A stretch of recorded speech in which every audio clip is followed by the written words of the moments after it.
আসসালামু আলাইকুম সবাইকে। আশা করি সবাই ভালো আছেন। নতুন আরেকটি ভিডিও নিয়ে পিঙ্কিশ রান্নাঘরে আপনাকে স্বাগতম। আমি আজকে আপনাদের সাথে শেয়ার করব ক্রিমি হোয়াইট সস পাস্তা অথবা চিজি হোয়াইট সস পাস্তা। যারা কিনা পাস্তা লাভার আছেন তাদের আজকের এই হোয়াইট সস পাস্তাটা অনেক পছন্দ হবে।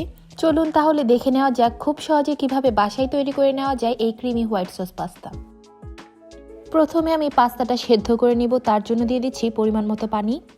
পানিটা যখন হালকা গরম হয়ে আসবে তখন আমি দিয়ে দিব পাস্তাটা যাতে ঝরঝরে থাকে তার জন্য দিয়ে দিচ্ছি অল্প পরিমাণে লবণ এবং দিয়ে দিচ্ছি রান্না করার তেল।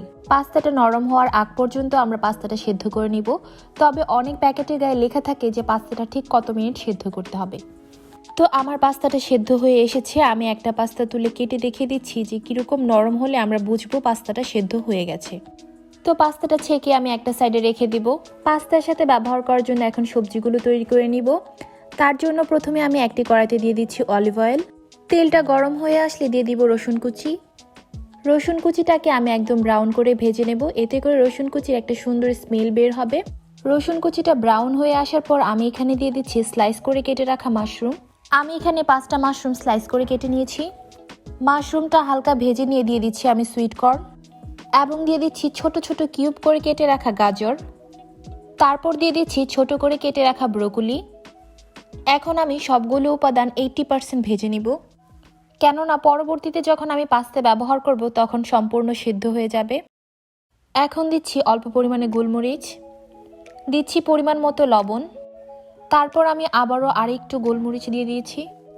এখানে চাইলে আপনারা আপনাদের পছন্দ মতো সবজিও ব্যবহার করতে পারেন, অথবা আপনারা চাইলে এখানে চিকেনটাও ব্যবহার করতে পারেন। তবে অবশ্যই চিকেনটাকে সয়া সস, আদা এবং রসুন পেস্ট দিয়ে ম্যারিনেট করে নিতে হবে।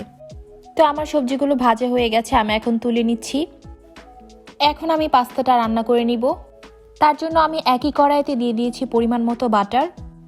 এখানে বাটারটাই ব্যবহার করতে হবে। বাটারটা ভালো করে মেল্ট হয়ে যাওয়ার পর আমি এখানে দিয়ে দিব 2 টেবিল চামচ পরিমাণ ময়দা। ময়দাটাকে আমি ভালো করে বাটার দিয়ে ভেজে নিব, এতে করে ময়দার যে কাঁচা স্মেল সেটা থাকবে না।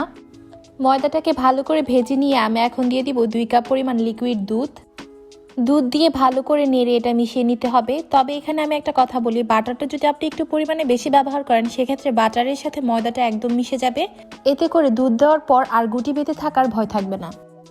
এখন দিয়ে দিচ্ছি গোলমরিচটা পরেও আবার ব্যবহার করেছি এবং সাথে দিয়ে দিচ্ছি অরিগানো এবং ভালো করে মিশিয়ে নিচ্ছি। এখন দিয়ে দিচ্ছি চিলি ফ্লেক্সটাও আমি পরবর্তীতে আবার ব্যবহার করেছি, তবে চিলি ফ্লেক্সটা আপনার পছন্দ অনুযায়ী ব্যবহার করবেন।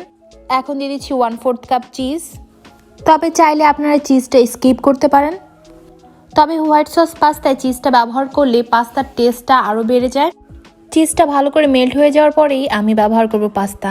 এখানে আমি আবার চিলি ফ্লেক্স দিয়ে দিচ্ছি পরিমাণ মতো লবণ। তো এখানে চিজগুলো মেল্ট হয়ে এসেছে। এখন আমি দিয়ে দিব আগে থেকে সিদ্ধ করে রাখা পাস্তাগুলো দিয়ে আমি ভালো করে মিশিয়ে নিব। এখন দিয়ে দিব আগে থেকে তৈরি করে রাখা সবজিগুলো দিয়ে আমি ভালো করে মিশিয়ে নিব। আর এই পর্যায়ে কিন্তু চুলার আঁচটা একদম লো রাখতে হবে, যেহেতু সবগুলো উপকরণই আমরা আগেই রান্না করে নিয়েছি, সবজিগুলো আগে তৈরি করে নিয়েছি, মাশরুমটাও ভেজে নিয়েছি। তার জন্য এখানে চুলার আঁচটা একদম লো রাখতে হবে, তা না হলে পাস্তায় ক্রিমি ভাবটা থাকবে না, একদমই ড্রাই হয়ে যাবে এবং নিচে দিয়ে লেগে যাওয়ারও সম্ভাবনা থাকবে। তার জন্য এখানে চুলার আঁচটা অবশ্যই লোতে রাখতে হবে, লোতে রেখেই রান্না করতে হবে। তো আমার পাস্তাটা তৈরি হয়ে গেছে, আমি একটা সার্ভিং ডিশে এটা তুলে নিব। পাস্তাটা দেখতে যতটা লোভনীয় লাগছে, আলহামদুলিল্লাহ খেতেও ততটাই টেস্ট হয়েছে।